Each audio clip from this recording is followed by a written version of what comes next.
మీరెప్పుడైనా గులాబీ మొక్కను చూసారా? వాటికి పువ్వులు పూయడానికి ముందు ముళ్ళులు వస్తాయి. ఇక అది తప్పనిసరి. పువ్వులు పూసేదాకా మనం ఎంతో జాగ్రత్తగా ఈ ముళ్ళుతో మసులుకోవాలి. ఇక జీవితానికి కూడా ఇదే వర్తిస్తుంది.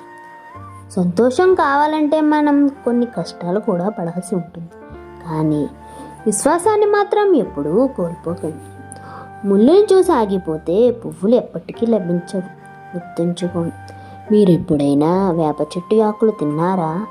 ఇక దాని యొక్క రుచి ఎలా ఉంటుంది? ఎంతో చేదుగా ఉంటుంది, అవునా? అయినా కూడా మనుషులు దాన్ని ఎందుకు తింటారు? ఎందుకంటే దాంట్లో ఎన్నో ఔషధ గుణాలు ఉంటాయి కనుక. వేపాకును తినడం ఆరోగ్యాన్ని మంచిది కనుక. ఇక జీవితంలో కొన్ని కష్టాలు కూడా అలాంటివే.